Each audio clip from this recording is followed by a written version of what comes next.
derecho de autor en el entorno digital. Siéntanse libres de interrumpirme y de hacer preguntas, no hay ningún inconveniente. Bueno, no sé si hay un protocolo en este seminario, pero digamos la idea también es como poder resolver dudas puntuales. Sí, claro, por supuesto, está en mi alcance responderlas, por supuesto. Y bueno, que sea una charla de mucho provecho para quienes se conectan.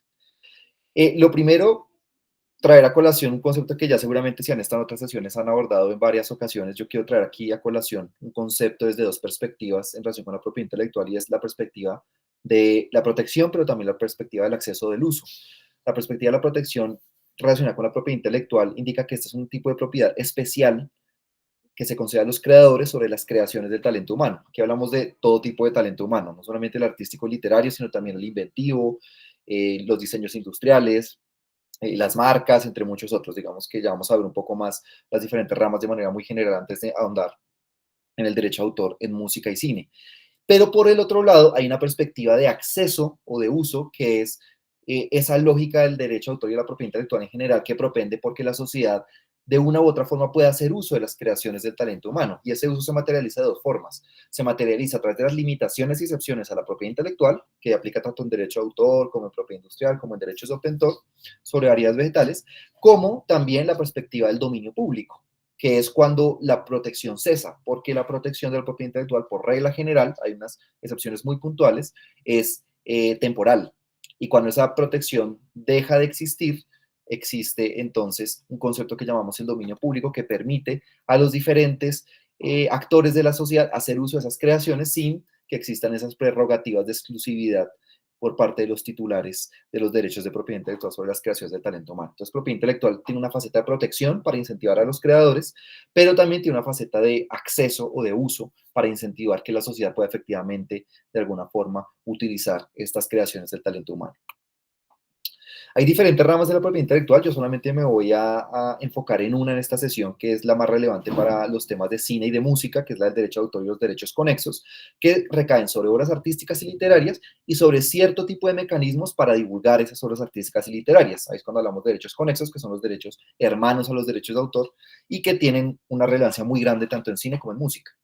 Propiedad industrial es tal vez una de las más conocidas. Ahí es cuando hablamos de patentes, cuando hablamos de marcas, cuando hablamos de diseños industriales, todos estos elementos asociados a nuevas creaciones, a signos distintivos y algunos mecanismos de protección particulares hacen parte del universo de la propiedad industrial, en el cual no vamos a ahondar en esta sesión. Están los derechos de obtentor sobre variedades vegetales. En otros países esto está marcado dentro de la misma propiedad industrial. En Colombia y en otros países de América Latina, particularmente los países de la Comunidad Andina de Naciones, no tenemos patentes sobre plantas, como pasa, por ejemplo, en Estados Unidos, sino que tenemos un régimen especial de protección de variedades vegetales, que son los derechos de obtentor sobre variedades vegetales. Y bueno, y hay otro tipo de elementos transversales de protección que de una u otra forma colindan con otras de las ramas que ya acabamos de mencionar, las expresiones culturales tradicionales, cuando hablamos de esas narrativas que se pasan de generación en generación en las comunidades, la música, la danza, los conocimientos tradicionales y su regulación con los recursos genéticos, la protección de datos de prueba, que eso tiene relevancia tanto en materia agroquímica como en materia farmacéutica, entre otras. Tampoco vamos a ahondar estos elementos de carácter transversal o que de alguna forma colindan con los límites de la propiedad intelectual. Vamos entonces a ahondar en los derechos de autor y los derechos conexos. Primero voy a abordar los derechos de autor. A medida que vayamos abordando los principios, que vayamos abordando los criterios de protección, que vayamos abordando los derechos, vamos a ir abordando ejemplos prácticos en cine y en música, con el objetivo de ir aterrizando un poco de lo general a lo específico y que sea de provecho para cineastas y músicos y cualquiera que esté interesado en estos temas. Los derechos de autor entonces ya son una rama específica de la propiedad intelectual que ya no está asociada a cualquier tipo de creador, sino a un creador específico que es el autor. El autor de obras artísticas y literarias. Aquí ya no vamos a proteger invenciones, ni diseños industriales, ni esquemas de trazado de circuitos integrados, ni variedades vegetales, producto de fitomejoramiento. Aquí vamos a proteger obras artísticas y literarias y a los autores de esas obras artísticas y literarias. El autor es el sujeto de protección del derecho de autor.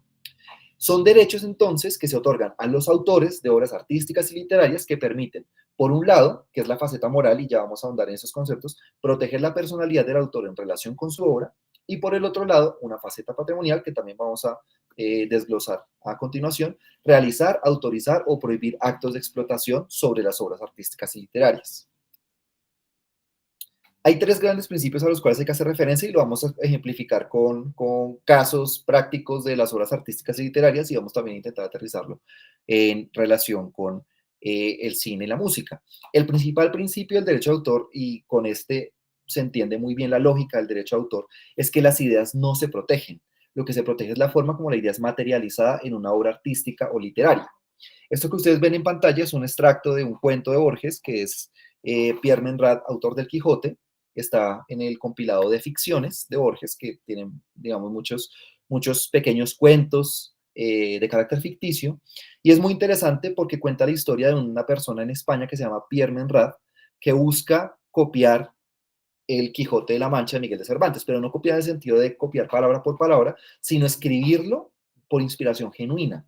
Entonces lo que busca es hablar el mismo lenguaje que hablaba Miguel de Cervantes en la misma época en la que vivió Miguel de Cervantes o emular ese lenguaje, habitar las zonas que habitó Miguel de Cervantes para inspirarse en el Quijote de la Mancha, conversar con personas que pudiesen de alguna forma en el campo tener algún tipo de impacto en la inspiración de Miguel de Cervantes al escribir el Quijote, etc. En últimas, lo que él quiere es por inspiración genuina escribir el Quijote de la Mancha, no copiar palabra por palabra, sí, como hacían los monjes en la Edad Media con la Biblia, sino por inspiración genuina escribir el Quijote de la Mancha. ¿Por qué traigo esta colación? Porque este cuento es en sí una ficción, como lo menciona el compilatorio de Jorge Luis Borges. Es imposible que por inspiración genuina dos personas materialicen la misma obra artística o literaria. Es imposible. ¿Y por qué es imposible? Porque cada persona tiene una forma particular de materializar su huella creativa en una obra artística o literaria. Si Pierre Menrad hubiera vivido en la época de Miguel de Cervantes, hubiera habitado los lugares, hubiera conversado con las personas, hubiera caminado por los paisajes, etcétera, él habría podido escribir un cuento seguramente interesante por su contexto, pero no hubiese sido el Quijote de la Mancha. Eso es imposible. Cada persona tiene una forma distinta de materializar su huella creativa. Y esto aplica tanto para cine como para música. Cuando hablamos de música, cuando hablamos de la composición o de la letra, es imposible que dos personas, por inspiración genuina, escriban la misma letra o hagan la misma composición. Puede que existan similitudes derivadas de otro tipo de elementos que ya son propiamente ideas, como por ejemplo ritmos, elementos más generales que componen los géneros musicales en el caso de la música, o en el caso del cine también las tendencias y movimientos en el cine, que el New Wave francés, cine tal vez un poco más comercial recientemente, etcétera. Puede que haya elementos en común y puede que haya formas de abordar tomas o formas de abordar composiciones, ritmos, armonías, etcétera. Puede que haya similitudes derivadas de elementos que son generales, pero esos elementos que son generales y que son propios de los géneros, movimientos, etcétera, son elementos que en últimas son, como lo menciona este principio del derecho de autor, ideas. La idea no es sujeto de protección. Hay una demanda ahorita con el ritmo del reggaetón que muy seguramente va a tener un resultado no muy bueno para los demandantes y la lógica es, si las ideas no se protegen, si lo que se protege es la forma como materializamos las ideas, el hecho de coger ideas de aquí y coger ideas de allá no implica per se que yo esté cometiendo un plagio en materia de derecho de autor. Las ideas no son sujeto de protección y como no son sujeto de protección, yo al usar una idea no estoy infringiendo los derechos de autor de un tercero. Entonces yo no estoy plagiando.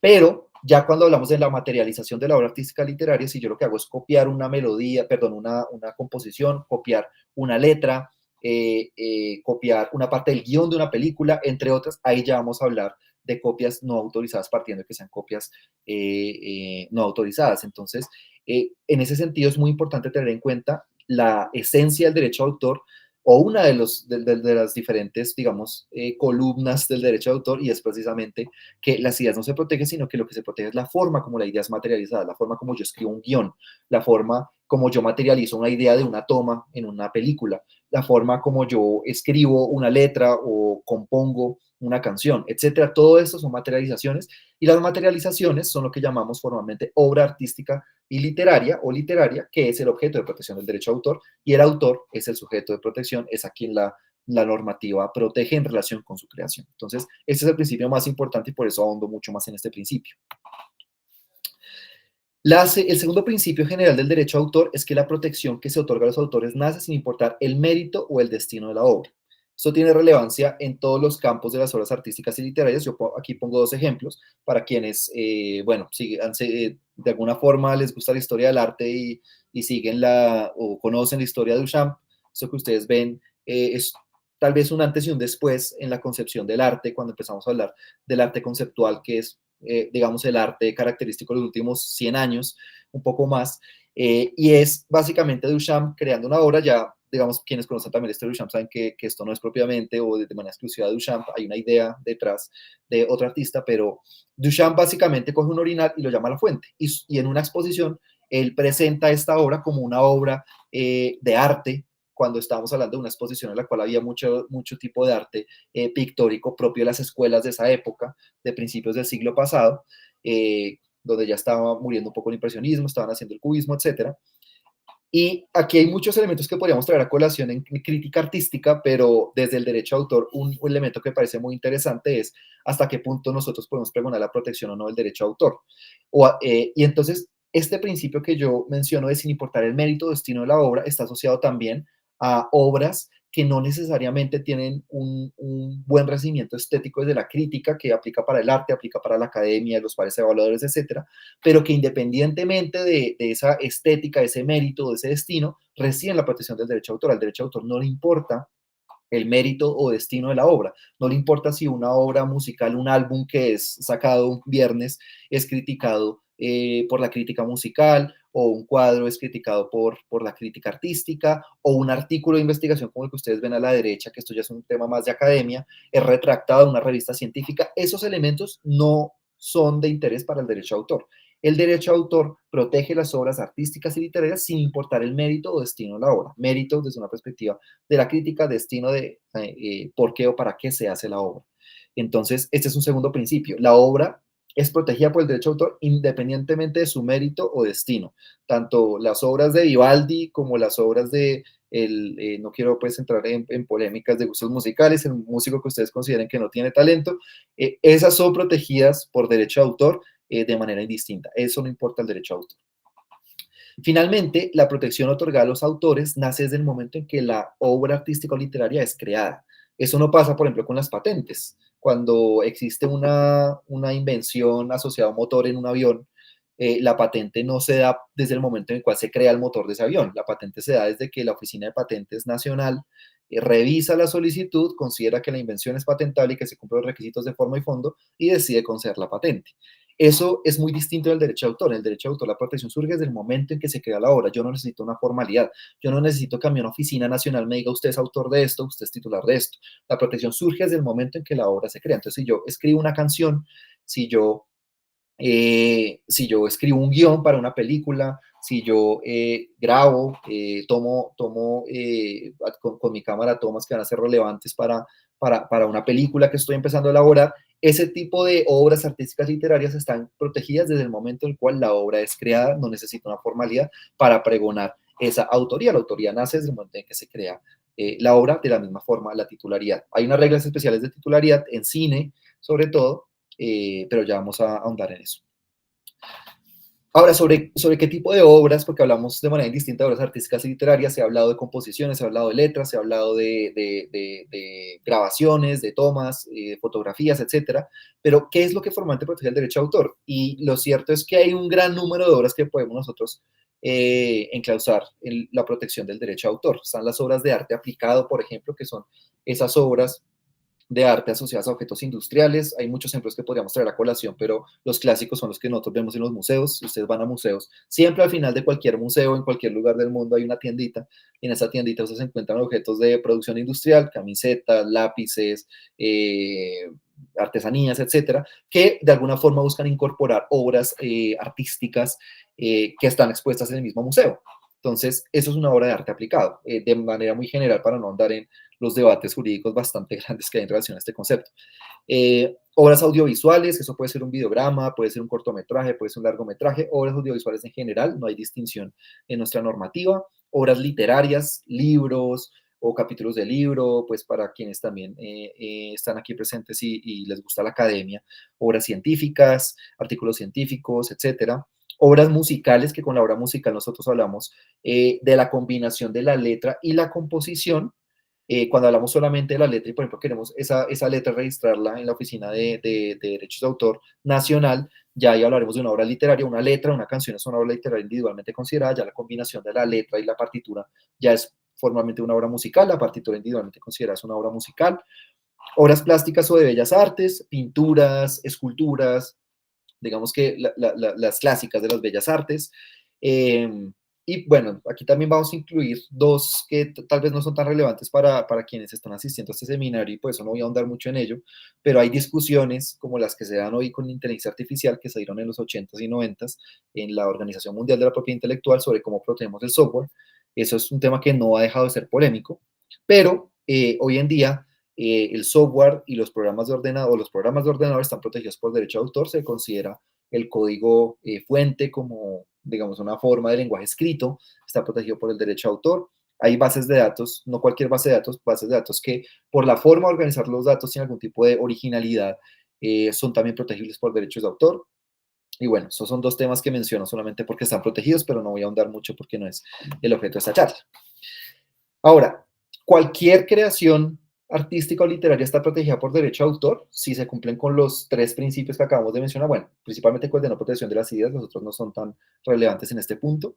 Y la respuesta es no. Hay unos criterios. El tercero ahí que yo menciono, fijación. Aquí en Colombia no es tanto fijación, ya vamos a ver por qué. Pero hay tres criterios a tener en cuenta para hablar de cuando existe una protección de una obra artística literaria por el derecho de autor. No cualquier foto está protegida por derecho de autor. Eso es un tema bastante interesante. Y es porque tiene que entrar a jugar un papel la originalidad, sobre todo. Ya los otros dos requisitos los voy a mencionar muy brevemente, pero la originalidad tiene que jugar un rol esencial para que nosotros podamos pregonar esta protección. La originalidad tiene dos grandes vertientes, han sido escritas por la doctrina y por la jurisprudencia. Es la originalidad subjetiva y la originalidad objetiva. Aquí tiene una definición muy abstracta, pero ya la vamos a materializar en casos prácticos. La originalidad subjetiva es el criterio asociado a la existencia de un mínimo umbral de creatividad mediante un esfuerzo intelectual. Eso que hablábamos de la huella creativa del artista cuando materializamos esa idea en una obra artística o literaria, eso va muy en la línea de lo que es la originalidad subjetiva. También está la originalidad objetiva, que es el criterio asociado a la ausencia de copia en todo o en parte de la obra en relación con otras obras. Veámoslo con ejemplos prácticos. Aquí tengo unos ejemplos propios de la pintura y de digamos, el periodismo, pero podemos traer a colación otros casos asociados a música y a cine. Estos los traigo porque son fáciles de explicar y ya empezamos a elaborar un poco más en música y cine. A partir de estos dos ejemplos. Originalidad subjetiva, entonces, ¿cómo materializar la huella creativa? Entonces, cuando nosotros hablamos de ideas, un ejemplo interesante puede ser una crónica. Una crónica, al final, es una materialización de un texto a partir de una serie de hechos que son abordados de una manera cronológica, donde el periodista por lo general entrevista personas, hace investigación, revisa documentos, revisa periódicos, digamos, todo lo que implica ser periodista. Entonces, este es un caso muy interesante de Nathaniel Rick, un periodista de The New York Times que coge un montón de hechos a partir de una investigación sobre el vertimiento de residuos tóxicos por parte de DuPont en Estados Unidos que termina contaminando el agua de todo el país. Y hay pruebas de que está contaminada todo el agua del país. Y él crea una crónica espectacular. De hecho, a partir de esta columna incluso se hizo una película muy famosa. No recuerdo el nombre ahora, pero está asociada a este caso. Y es básicamente mostrar cómo entonces todos esos hechos, las entrevistas, los hechos, las fechas, los productos de la investigación, de la lectura de periódicos, etcétera, todo ese tipo de cosas son un montón de ideas girando alrededor de la cabeza de Nathaniel Rick. Y Nathaniel Rick, con esa originalidad subjetiva, esa huella creativa, materializa todos esos hechos en cómo contar una historia. ¿Y cómo se cuenta una historia? En este caso, a través de una crónica. Entonces, él cuenta una historia que es un conjunto de hechos, un conjunto de ideas, de hechos y de ideas, en una obra literaria protegida por el derecho de autor. Esa es la originalidad subjetiva. No esa serie de hechos en abstracto, sino la huella creativa que le pone el periodista en relación a cómo él sabe contar una historia. Y si cogiéramos a cualquier otro periodista, por ejemplo, Gao, que era periodista, él seguramente contaría la misma historia de una manera muy distinta, como lo hizo en el relato de un náufrago o este tipo de textos que él tenía que eran muy de carácter periodístico. Porque cada persona tiene una huella creativa distinta. Esa es la originalidad subjetiva, ese mínimo umbral de creatividad de los autores. Lo podemos también, obviamente, cuando hablamos de cine, pues ya es mucho más complejo, pero si vamos a las pequeñas, bueno, no pequeñas, a las obras artísticas y literarias que componen una película, podemos ver un poco más con claridad. Cómo contar la historia digamos, casos muy interesantes, ya vamos a ver que son obras originarias y derivadas, pero cómo contar la historia de la creación de Facebook. Entonces, hay una persona que escribe un libro que se llama Billonarios por Accidente, creo que se llama, y él tiene una forma de contar esa historia. Luego llega un guionista, Aaron, bueno, olvidé el apellido, Y él coge ese libro y él cuenta la historia de una forma particular en 3 momentos temporales distintos, en un guión para una película. Y esa película luego es cogida por David Fincher para producir su obra maestra, que es Red Social. Tiene una forma de contar la historia que cualquier otro director, si pusiéramos a Christopher Nolan, si pusiéramos a Scorsese, si pusiéramos a Kubrick, a cualquier director, digamos, a cualquier director en Hollywood, lo pusiéramos a contar la misma historia, seguramente desde una perspectiva visual lo contaría de una manera distinta. Desde una perspectiva escrita, cualquier guionista habría transformado ese libro de Billonarios por Accidente de una manera distinta. Entonces, digamos, ese mínimo umbral de creatividad en última se va a traducir en esa originalidad subjetiva, que es al final esa impronta personal de cada artista en relación con su obra. Con la música va a ser exactamente lo mismo. De hecho, los músicos tienen formas distintas de abordar el proceso de composición. Bob Dylan, él le gustaba escribir y luego con la guitarra empezar a ponerle música a la letra, mientras que hay otros músicos que hacen una melodía con letras, digamos, Paul McCartney, él se pone a hacer una melodía en piano, va cantando letras tontas mientras va haciendo su melodía de piano, y luego ya cuando tiene su melodía de piano, esa letra tonta la transforma en una letra, pues mucho con un sentido ya específico. Hay distintas formas de componer. Hay de hecho un músico muy, Noel Gallagher, él menciona que a veces las canciones son como uno sentarse a pescar y cualquier persona puede pescar la misma canción, pero a uno le llega la inspiración para pescarla. Entonces digamos que hay muchas concepciones de cómo yo creo, de cómo es ese proceso creativo y podemos abordarlo de distintas maneras, pero en últimas la originalidad objetiva es ese elemento central que está asociado a la impronta creativa del autor en relación con su obra. Y la originalidad objetiva está asociada al hecho de que una obra no sea copiada en todo o en parte de una obra ya existente. Aquí vemos una obra de Joaquín de Sorolla, que no es hecha por Joaquín Sorolla, sino por Mercedes Solé, que es una copista del Museo del Prado en Madrid, en España.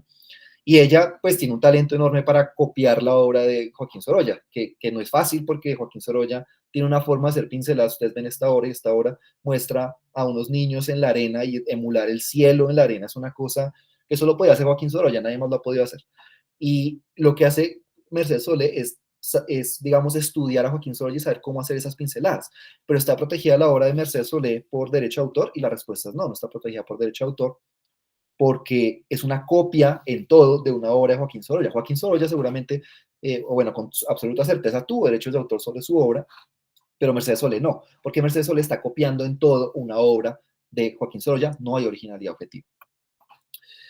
Y ya los otros 2 requisitos los paso muy rápido. Creación intelectual es básicamente que la obra sea creada por una persona física. Esto parece obvio, pero hay casos de inteligencia artificial que ya nos están llevando como a replantear un poco, o bueno, no replantear, sino discutir a la luz de lo anterior, que se protege y que no se protege por derecho de autor. La tendencia global en este momento es la creación, que en realidad no es una creación, sino es una generación a partir de algoritmos de machine learning, de obras artísticas y literarias por parte de inteligencia artificial, no son protegibles por derecho de autor. Entonces aquí ustedes ven un caso de una obra de Reimer creada por IA. Aquí, antes de ChatGPT, había ya un artículo creado en The Guardian por una inteligencia artificial a través de GPT-3. Digamos, hoy pues ustedes ya saben lo fácil que es crear con inteligencia artificial o generar más bien, porque no es crear propiamente dicho, es generar obras artísticas y literarias a partir del uso de inteligencia artificial. Eso no está protegido en este momento por derecho de autor. En el futuro veremos. Y bueno, finalmente, el último requisito es la susceptibilidad, reproducción o divulgación. Fijaciones más en Estados Unidos, acá hablamos de susceptibilidad, que la obra sea reproducida o divulgada. Eso significa que la obra no tiene que necesariamente estar fijada, sino que es posible que si el público puede acceder a la obra de alguna forma, por cualquier medio o procedimiento, la obra esté protegida. En esos 2 requisitos no ando mucho por temas de tiempo. Entonces ahora, ya teniendo claro cómo que de dónde viene ese proceso creativo y cómo ese proceso creativo es atravesado por el derecho de autor, ya materialicemos esos conceptos en derechos y en cómo esos derechos se gestionan. Yo aquí voy a hacer mención a los derechos morales y patrimoniales, pero de una vez voy a ir también mencionando cómo funciona esta relación de derechos morales y patrimoniales en cine y música, para que tengamos un poco claro el tema de titularidad y de gestión de los derechos, entre otros. Como ya mencionábamos, hay una vertiente moral y una vertiente patrimonial de los derechos de autor. La moral es aquella que es asociada a la protección de la personalidad del autor en relación con su obra. Es perpetua esta vertiente, o sea, los derechos morales de autor son perpetuos, son inalienables, es decir, no pueden ser desconocidos, y son irrenunciables. Entonces no es posible para un autor renunciar a su derecho moral. Por eso cuando hablamos de ghostwriting en la industria editorial, el tema es tan problemático, porque se le obliga a un autor a renunciar a su derecho moral de paternidad para que entre un autor X, que todos sabemos qué tipo de autores terminan apareciendo como autores de ciertos textos, y ellos sean considerados como autores de las obras artísticas y literarias, y derechos patrimoniales, que son aquellos derechos que están asociados a la forma de controlar la explotación de la obra, no necesariamente de manera económica, no necesariamente tiene que tener ánimo de lucro, pero sí está asociado al control de la obra. Entonces, cuando hablamos de autores, hablamos de ese titular originario de los derechos patrimoniales de autor, pero a diferencia de lo que pasa con los derechos morales que son inalienables y que no pueden ser transados en el mercado, los derechos patrimoniales sí pueden ser transados y suelen ser transados en todas las industrias, particularmente en la industria musical y en la industria, la musical y la cinematográfica. En la industria cinematográfica, por ejemplo, la tendencia siempre es a que quien pone la plata, que es el productor audiovisual, tenga los derechos, la titularidad de los derechos patrimoniales de autor. De hecho, hay una presunción en ese sentido, aunque hay contratos que suelen hacer como el clearance de todo el proceso cinematográfico para que así sea. Quien pone la plata es quien tiene los derechos patrimoniales, los derechos morales, en una presunción muy similar. Los tiene es el director. Eh, en la industria musical hay muchos ejemplos que podríamos traer a colación en relación a cómo se transan los catálogos musicales. De hecho, en los últimos 2 años hay una tendencia muy grande a que los músicos están vendiendo todo su catálogo musical a perpetuidad, de manera que puedan tener un ingreso pronto. Es decir, y eso lo han hecho Shakira y bueno, hay muchísimos músicos que han vendido todo su catálogo, reciben un pago muy grande por ese catálogo, pero renuncian a la posibilidad de estar generando esas ganancias, esas regalías a futuro, porque son fondos de inversión por lo general quienes adquieren esos derechos para explotarlos por el tiempo de protección de las obras, que en Colombia son 80 años más la vida del autor, eso va variando de país a país. Pero entonces estos derechos pueden ser transmitidos a terceros. Entonces, les mencionaba en la industria cinematográfica, la industria musical también pasa mucho. De hecho, es muy común, el autor es siempre la parte débil de una relación en la industria cinematográfica y en la industria musical. Entonces, es muy común el escenario en el cual el músico de alguna forma cede los derechos a las editoras y esta, digamos, eso es un problema, por supuesto, hay una crítica muy grande a los contratos 360, que es básicamente dar todo a cambio de muy poco, por así decirlo, pero sí es una tendencia ese despojo de los derechos de los autores en favor de terceros que entran a controlar la explotación de los derechos patrimoniales de autor. Ya vamos a ver con más especificidad todo lo que lo estoy diciendo de una manera muy general, por supuesto, ya lo vamos a ver con un poco más de precisión, pero al final lo importante aquí es tener en cuenta que puede haber titulares derivados. Entonces, si un guionista cede los derechos a una productora de cine, ahí esa productora de cine será el titular derivado, el productor será el titular derivado frente a esas presunciones de titularidad. En la música pasará igual. Si un músico, un compositor cede los derechos a un tercero para que ese tercero se encargue de la explotación de la obra y para que se encargue de fijar la interpretación y ejecución de esa obra en un fonograma, etcétera, pues ya no tendrá derechos de autor, patrimoniales de autor asociados a la composición y a la letra que creó.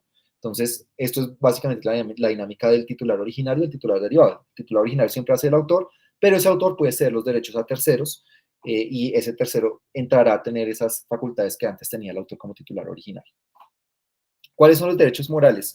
El derecho moral de paternidad, por temas de tiempo no ahondo como en todos los casos que tengo acá, pero eh, digamos, un tema que sí me parece pertinente aquí traer a colación es el derecho moral de paternidad, es el derecho que se le reconoce al autor para que el autor pueda ser mencionado como autor de la obra. Entonces, es muy importante, siempre que se hace uso de una obra, cuando se hace uso de una película, cuando se hace uso de una canción, siempre reivindicar al autor de la canción. Hay recientemente, muy recientemente, con algunos álbumes que han salido muy recientemente en el último mes, una tendencia a invisibilizar un poco a los escritores, invisibilizar a los escritores, o también, que eso es una práctica también en la industria de la música ocurre, que es incluir a quienes no participan en la creación de la composición o de la letra, incluirlos como autores para que puedan ser sujetos también o puedan recibir de alguna forma regalías derivadas de su proceso de composición y de escritura de la letra. Eso también es una afectación al derecho moral de paternidad. No solamente es conocer la autoría, sino agregar la autoría a alguien que no la tiene, porque si yo le agrego la autoría a alguien que no la tiene, yo estoy de alguna forma diciendo, yo no soy el único que creó esta canción, yo no soy el único que compuso esta letra, sino que este tercero también me ayudó de cierta forma entonces se me está desconociendo parcialmente mi paternidad. Entonces, esas prácticas son prácticas que afectan el derecho moral de paternidad. En la academia, el caso, bueno, en la academia y en la industria musical también, por supuesto, en la industria cinematográfica este tipo de cosas no son tan comunes, aunque existen, es lo que llamamos plagio. Plagio es una palabra que no es tanto legal, sino más como de la práctica del desconocimiento del derecho moral de paternidad. Jurídicamente hablamos de desconocimiento del derecho moral de paternidad, en la práctica, en la jerga de la música y de la academia, etcétera, hablamos de plagio. El derecho moral de integridad, que es básicamente el derecho que tiene el autor a impedir que su obra sea mutilada o afectada de manera que afecte su reputación o afecte la reputación de la obra. El caso clásico que se cita en todas las clases de derecho de autor es el de Diego Rivera con El hombre como centro del universo, que se encuentra en el Palacio de Bellas Artes de México. Esa obra fue encargada, o sea, en este momento, esa obra fue encargada por los Rockefeller para el Rockefeller Center en la ciudad de Nueva York, y Diego Rivera, con su orientación política de una forma un poco jocosa, él acepta el encargo de los Rockefeller, pero, y ustedes lo ven acá por si están viendo, por si pueden ver mi mouse, incluye algunas figuras propias de el comunismo y el socialismo. Está Lenin, está Trotsky, creo que está Marx también, bueno, hay distintas figuras. Entonces, lo que hace los Rockefeller es destruir este mural. Y ahí hay una violación o una vulneración del derecho moral de integridad en la medida en que hay una mutilación de la obra. A un autor no se le puede desconocer la integridad de la obra en el sentido de mutilarla de esa forma, porque en ese sentido tendría de alguna forma una implicación en la mutilación de la obra y estaría en consecuencia afectando la integridad de la obra o la integridad del autor, o ambos. Entonces, el derecho moral de integridad está asociado a la facultad que tiene el autor de impedir cualquier tipo de acto de mutilación que afecte la reputación de la obra o afecte su reputación como autor de la obra. El derecho moral de ineditud es básicamente el derecho que tienen los autores a mantener sus obras como inéditas. Hay algunas excepciones a esta regla, por ejemplo, en la relación entre funcionario público y entidad pública. No voy a andar en esto por temas de tiempo, pero es básicamente el derecho que tienen los autores a mantener su obra como inédita y a publicarla cuando lo tengan a bien. Y hay un par de derechos adicionales que son derechos cuyo ejercicio puede implicar la necesidad de indemnizar al actor afectado, que es el derecho de modificación y el derecho de retiro. Un ejemplo práctico de derecho de modificación en el campo del cine. Una solicitud de modificación de una película por parte del director por interés de reemplazar a un actor a través de CGI, que es una tecnología digamos, a través de computador, generar efectos o digamos, es gigantesco el universo de uso del CGI. Entonces, eso puede ser una modificación que puede hacerse aun cuando la obra ya esté en circulación, o cuando la obra ya esté en circulación, el autor puede solicitar la modificación de la obra con cierto tipo de fines, como puede ser el reemplazo de un actor, como puede ser la eliminación de una escena, etc. Hay un derecho moral para modificar la obra, pero si la obra ya está en circulación, es posible que la persona que lo pide, el autor que pide la modificación de la obra, tenga que indemnizar de una u otra forma a quien ya puso a distribuir la obra, porque por supuesto, si por ejemplo yo soy dueño de una editorial y un autor me pide que quite un capítulo, que agregue un capítulo, pues para mí va a ser muy costoso porque tengo que retirar o suspender la circulación de la obra, hacer las modificaciones y luego reanudar la distribución de la obra. Entonces, ese derecho puede implicar la indemnización a un tercero. Creo que alguien levantó la mano, hizo un comentario. Sí, muy buenas tardes. Sí. Tengo una consulta. Sí. A ver, resulta que yo hice una serie de televisión y bueno, uno de los capítulos duraba 27 minutos y me pidieron que pues tenía que durar 25 por temas de parrilla. Entonces me dijeron pues que ellos lo editaban y yo pues les dije que no porque sentía que afectaba la obra. Finalmente ellos sí lo hicieron, o sea, mutilaron como 3 minutos de ese capítulo. Entonces mi pregunta sería si ahí vulneraron algún derecho mío. Gracias por la pregunta. Bueno, por supuesto yo, digamos, al no conocer el capítulo, pues no puedo decir si hay una vulneración. No cualquier acto de modificación es una infracción de derechos morales de autor, pero si la modificación del editor de alguna forma implica una mutilación de la obra en el sentido de que afecta a la reputación de la obra o afecta al autor de la obra en relación con la obra, sí podría haber una infracción del derecho moral de modificación, perdón, de integridad. Entonces, no podría saberlo porque no sé, no conozco el capítulo, pero sí es posible que si esa modificación efectivamente afecte la integridad de la obra o afecte la integridad del autor en relación con su obra, exista una posible infracción del derecho moral de integridad. Entonces, la respuesta en abstracto, por supuesto, porque no conozco el caso concreto, es sí puede haber, no necesariamente hay, pero puede haber una vulneración del derecho moral de integridad. Bueno, muchas gracias. Vale.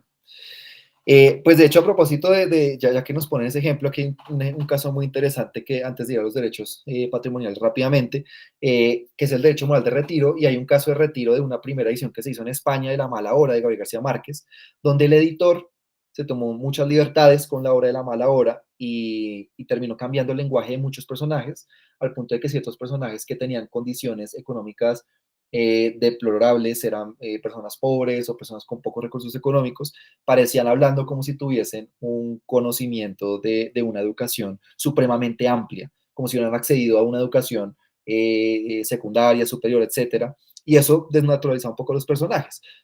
Ahí uno podría hablar de una vulneración al derecho moral de integridad. Yo aquí lo traigo a colaciones para el derecho moral de retiro, porque Gabo retira esa primera edición y sale una nueva edición de La Mala Hora sin esos esperpentos de edición que hizo el editor de la primera edición de La Mala Hora en España. Y este párrafito que ustedes seguramente ya tuvieron la oportunidad de leer es un párrafito que escribe Gao en la segunda edición de La Mala Hora en España, pidiendo que se entienda esta segunda edición como la primera edición, que es lo que dice al final. Esta es, pues, la primera edición de La Mala Hora, a pesar de que fue la segunda. Y vamos ya en ejemplos prácticos con los derechos patrimoniales. Entonces está el derecho patrimonial de reproducción. La reproducción, digamos, es muy evocativo el concepto en relación con la acción. La copia de un CD con música o con una película, eso es un acto de reproducción. Por lo general, en países como Colombia, ese tipo de actos pueden ser en un gran porcentaje actos sin autorización del titular de los derechos. Cuando vemos los CDs, ya no tanto los CDs de música, pero sí vemos todavía películas vendiéndose en la calle, sabemos que son CDs que reproducen una obra audiovisual, una obra cinematográfica sin autorización del titular. Eso es un caso de reproducción, pero también puede haber casos de reproducción autorizada. Por ejemplo, cuando se vendían se producen los Blu-ray, los DVDs, etcétera, cuando vemos la reproducción en CDs de obras musicales, etcétera, digamos que hay distintas formas de reproducción. De hecho, en el ámbito digital existe el almacenamiento temporal en forma electrónica, que ese también puede fungir como un acto de reproducción. Ya no hablamos de reproducción en el sentido de copiar una película, una obra audiovisual en un CD, sino ya estamos hablando de almacenar en forma electrónica una obra musical o audiovisual, que el almacenamiento, pues hay almacenamiento temporal también es posible, por ejemplo, colgar una película en una nube, o en esos servicios de descarga. También puede haber almacenamientos tanto autorizados como no autorizados. En últimas, esos son actos de reproducción, que yo pueda, digamos, quienes dirigen los servicios de streaming de alguna forma también hacen no solamente actos de comunicación al público a los cuales llamo a referir, sino que también hacen actos de reproducción. En tanto, ellos requieren reproducir la obra audiovisual en el caso de Netflix o musical en el caso de Spotify para poder efectivamente ponerla a disposición del público y que el público efectivamente pueda acceder a esa obra, pueda reproducir la canción en Spotify o pueda reproducir la película en Netflix. Entonces, en el ámbito digital y en el ámbito analógico hablamos de reproducción. Y aquí están dos ejemplos de reproducción en el campo de la música y del cine. También está el derecho patrimonial de distribución, que está asociado básicamente a poner en circulación la obra. La venta de un vinilo en una tienda, en una discotienda. Si yo voy a Santo Isella o a las diferentes tornamesas, las diferentes tiendas en Bogotá, por ejemplo, que hay para comprar vinilos, pues ahí me dio un acto de distribución para que el artista pudiese llevar ese vinilo a esa tienda. También esa distribución puede hacerse en línea. Yo puedo comprar o ordenar un vinilo. Ya no es tan común, pero en su época la distribución también se podía hacer en línea a través de unos formatos que ya no existen para películas, entre otras, pero en última se trata de poner en circulación la obra. Y finalmente está el derecho patrimonial de comunicación al público. Ese es un derecho que, digamos, permanentemente ha tenido una incidencia muy importante, sobre todo en el ámbito de la música y del cine, entre otros, pero que recientemente en el ámbito digital también ha tenido un auge muy importante en la medida en que ahora existen los servicios de streaming. O sea, la comunicación pública es básicamente poner a disposición, poner en conocimiento del público una obra artística o literaria. Cuando nosotros vamos en un bus o en un taxi y estamos escuchando una canción en la radio, ahí hay un acto de comunicación al público. Cuando vamos a un concierto hay actos de comunicación al público. Cuando estamos en un restaurante o en un bar y escuchamos una canción, hay un acto de comunicación al público. Cuando vamos a festivales de cine, el Festival de Cine de Villa de Leyva, entonces ponen una pantalla gigantesca en la Plaza Mayor de Villa de Leyva y ahí reproducen películas, eso es un acto de comunicación al público, poner en conocimiento del público una obra artística o literaria, que también en el ámbito digital tiene su incidencia a través de la puesta a disposición, que es una forma de comunicación al público. Cuando yo entro a Spotify, quiero reproducir una canción particular, la estoy reproduciendo porque se me está comunicando al público a través de puesta a disposición. Puedo acceder a esa obra tanto en mi computador como en mi celular, esté en Bogotá o esté en Reykjavik, en Islandia, donde sea, pero está puesta a disposición para mí la obra. En Netflix, los servicios de streaming para películas, Netflix, HBO, Paramount, etcétera, esos también son actos de comunicación al público.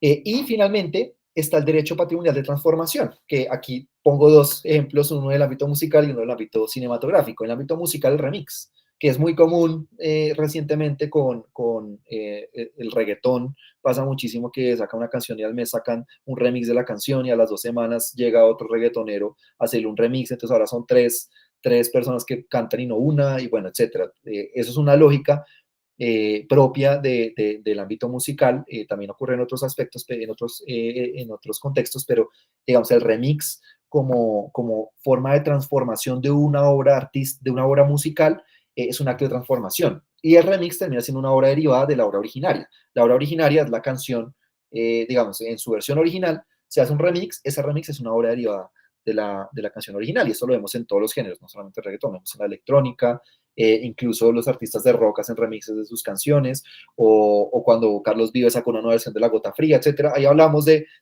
obras derivadas de obras originarias. En el cine también pasa mucho cuando cogemos obras, ya mencionaba el caso de Millonarios por accidente, pero pues los casos clásicos que todo el mundo trae siempre aquí son Harry Potter y El Señor de los Anillos, Los Juegos del Hambre, Crepúsculo, todos esos libros que son sagas mundialmente famosas y que se transforman en películas. Ahí hay un acto de transformación a través de la adaptación, adaptar un libro al cine, eso es un acto de transformación. ¿Por qué menciono esto en relación con los derechos patrimoniales y los derechos morales, pero particularmente los derechos patrimoniales? Porque quien tiene la titularidad de los derechos patrimoniales de autor define quién autoriza, hace uso o prohíbe todos estos actos que acabamos de ver. Si yo tengo los derechos patrimoniales de autor, yo puedo definir, en su conjunto, yo puedo definir quién reproduce y quién no reproduce. Yo puedo decirle a una discotienda, usted está autorizada para poner en circulación mi vinilo, usted no está autorizado para poner en circulación mi vinilo. Yo puedo decir mi canción, mi música, como lo hacían en una época de Beatles o Taylor Swift o Radiohead, Pink Floyd, muchos artistas lo que hacían era poner su música solo en ciertas plataformas y no lo ponían en otras. En Spotify no estaba la música de los Beatles, ni estaba la de Taylor Swift, ni estaba la de Pink Floyd, ni estaba la de Radiohead. Ellos solamente estaban en Apple Music en una época. Cuando salió Tidal, muchos artistas mundialmente famosos, Jay-Z, Coldplay, Bon Iver, The National, bueno, un montón de artistas, decidieron que cierto tipo de lanzamientos únicamente se hacían a través de Tidal. Eso no fue una buena estrategia y al final terminaron todos ampliando su catálogo de una manera bastante generosas. Hay muy pocos artistas hoy que no tienen en Spotify su música, como Neil Young, bueno, artistas grandes, ¿no? Porque artistas pequeños hay muchos que usan mejor SoundCloud, otro tipo de plataformas, pero en últimas, quien tiene ese derecho define en dónde sí y en dónde no, en dónde distribuye y en dónde no distribuye. Comunicación al público, yo defino, ya lo que mencionábamos de plataformas de streaming, con quién comunica y quién no comunica en distribución. Los ejemplos eran más asociados a tiendas. Y finalmente, transformación. Si yo soy titular de los derechos del libro, yo soy quien autorizará a una productora en Hollywood o una productora en India o donde sea, transformar mi libro en una película. Si Peter Jackson, para poder hacer El Señor de los Anillos, tuvo que pedir permiso a esta, creo que es una asociación la que tiene los derechos de Tolkien, de la familia de Tolkien, y tuvo que pedirle permiso a ellos para poder transformar su libro en un guión que pudiese ser llevado a la pantalla grande. Eso pasa en todos los contextos. Cuando se hacen actos de transformación de obras, para el cine o también para la música. Hay un tema que no alcanzamos a abordar con tanto detalle, que es el tema de las sociedades de gestión colectiva, que me hubiera gustado trabajar un poco más, porque claro, tiene un impacto también grande tanto en la industria del cine como en la industria de la música, en el sentido de que los titulares de los derechos pueden gestionar individualmente o colectivamente sus derechos. Pero la gestión individual es muy compleja, lo menciono como de manera muy general antes de ir a los derechos conexos y ya con eso cerrar esta parte. Eh, yo como titular de los derechos de autor, yo puedo, o conexos, yo puedo directamente gestionar mis derechos o puedo colectivamente gestionar mis derechos. Pero hacerlo directamente es imposible, o por lo menos en criterio de una buena parte de quienes trabajamos estos temas, la gran mayoría, el 99% es imposible. Si yo soy autor de una canción y produzco el fonograma, etcétera, y la canción empieza a circular, pues para mí es imposible ir a todos los bares y todos los restaurantes y todos los buses y todos los taxis e ir pidiendo digamos, el pago de la regalía, y por eso es que los artistas, los titulares de derechos, suelen asociarse en sociedades de gestión colectiva, suelen hacer parte de sociedades de gestión colectiva para que sean ellos quienes colectivamente gestionen sus derechos.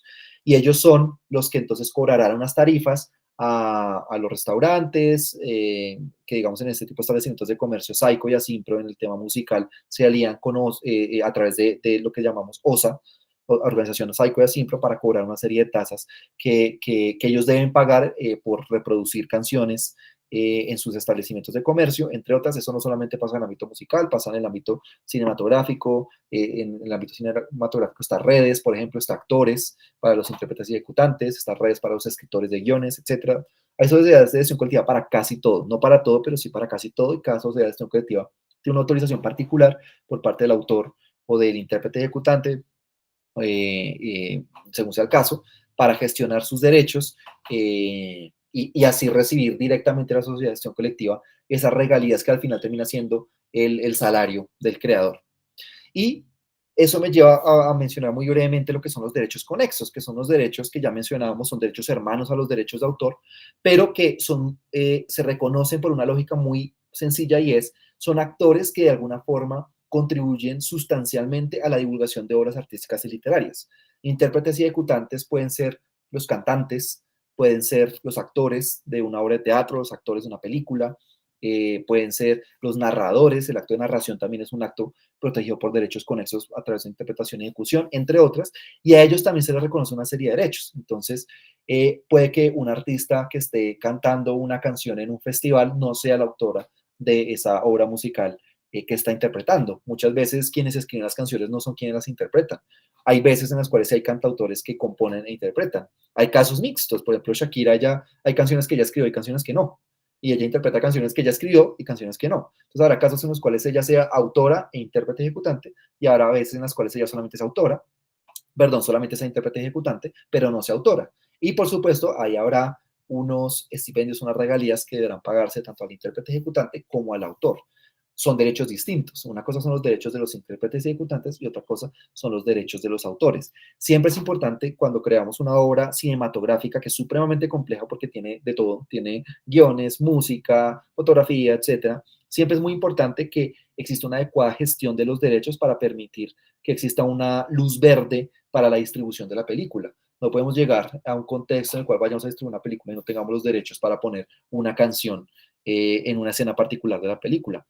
Puede incluso que cuando vayamos a negociar esa licencia se nos desincentive para usar una canción y propendamos por otra, porque hay artistas que tienen licencias que dan licencias a costos supremamente altos. Los Beatles, ustedes en las películas muy rara vez de verdad ven canciones de los Beatles. ¿Por qué rara vez ven canciones de los Beatles en una película? Porque son muy costosas, son supremamente costosas. El presupuesto de toda una temporada de Mad Men se fue en usar una canción de los Beatles que se llama Tomorrow Never Knows, creo que se llama. Casi el presupuesto de toda una temporada se fue pagando la licencia de una canción en un capítulo, porque se reproduce además de manera completa. Entonces, es muy importante tener esa tranquilidad y esa luz verde en la gestión de los derechos, tanto de autor como conexos, en grandes proyectos cinematográficos, por supuesto también en proyectos musicales. Yo no puedo llegar a publicar una canción en una plataforma y luego darme cuenta de que no tenía la autorización de fijación de una interpretación y ejecución en el fonograma, por ejemplo. Entonces, Eso me lleva a hablar de los segundos derechos conexos, que son los de los productores de fonogramas, que son básicamente quienes fijan sonidos en fonogramas y ponen todos esos recursos para fijar sonidos en fonogramas.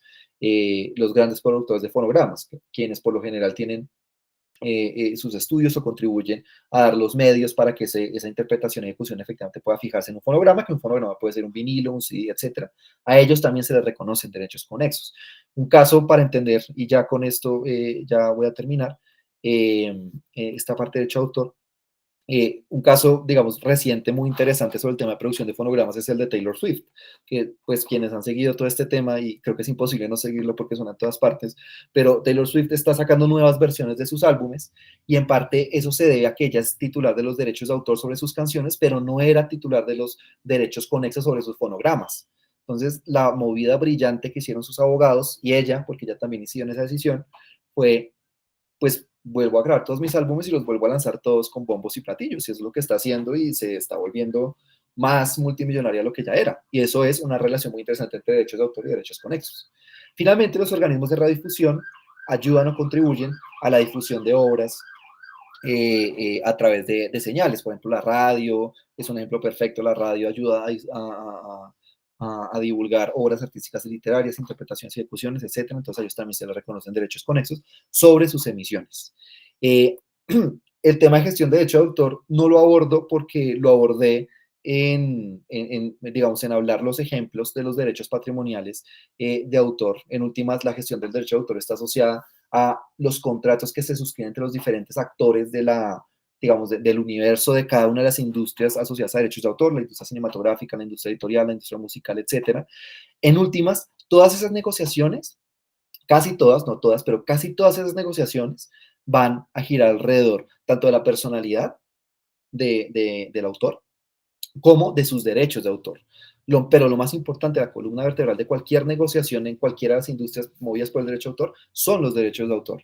Entonces, quien va a definir cómo se crea una obra desde su inicio y se gestiona esa obra, y esa obra llega a ser o no un éxito o llega o no a ser divulgada como se busca que sea divulgada, todo eso va a estar asociado de una u otra forma a una adecuada gestión de los derechos patrimoniales de autor, respetando siempre los derechos morales de autor. Entonces, es esencial tener una claridad absoluta de qué son los derechos morales y qué son los derechos patrimoniales para efectivamente propender porque este tipo de proyectos, tanto musicales como cinematográficos, efectivamente puedan llegar a feliz término. Yo creo que por temas de tiempo ya me toca parar, pero quisiera, pues ya tengo claridad sobre estos temas, preguntarle si tiene alguna pregunta, algún comentario, muy abierto a conversar sobre los temas que hemos venido trabajando hoy. Bueno, las personas que tengan alguna pregunta nos la pueden dejar a través del chat o activar su micrófono y nos la pueden decir. Edison, adelante. Buenas tardes. Una consulta sobre los productores de fonogramas siempre tienen los derechos de autor de reproducción de los autores de la obra, o uno debería negociar aparte, o sea, dos tipos para hacerlo, incluirlo en una película. O sea, no solo la canción, si, digamos, negocio con el productor de fonograma, ya tengo todo, o aparte tengo que también tener los derechos de autor del autor de la canción. Bueno, eso es muy interesante porque hay casos, digamos, que pueden existir los dos casos en realidad. Y es muy importante tener en cuenta cuando se negocia con el productor de fonogramas qué tipo de autorizaciones tiene ese productor de fonogramas en relación con la obra. Porque puede que la fijación de la obra, de la interpretación y ejecución en un fonograma esté limitada, o puede que sea abierta y permita ese tipo de negociaciones. Entonces puede que sea limitada en el sentido de que yo le permito fijar y le permito negociar la distribución de este fonograma en unos contextos particulares y no incluye la negociación en película, la sincronización, que es ¿cómo se llama? En derecho de autor, la sincronización, o bueno, como se llama en la industria más bien, en relación con los derechos de autor, la sincronización con la película. Entonces, ambos escenarios, los dos escenarios que tú planteas pueden darse. Por supuesto, el escenario ideal es que el productor de fonogramas tenga la posibilidad de negociar su fonograma en relación con cualquier tipo de uso, incluyendo la sincronización en una obra cinematográfica, pero eso dependerá también del contrato que se haya suscrito entre el intérprete ejecutante y el productor de fonogramas en relación con la fijación, que es el objeto de tu pregunta. Siempre en ese caso se requerirá revisar muy bien los acuerdos de voluntades que dan lugar a la negociación entre el cineasta o quien está produciendo la película y el titular de los derechos conexos sobre el fonograma. Muchas gracias. Vale. Bueno, José Daniel, creo que no tenemos más preguntas. No sé si tú quieras hacer algún comentario final ya para cierre definitivo de tu charla.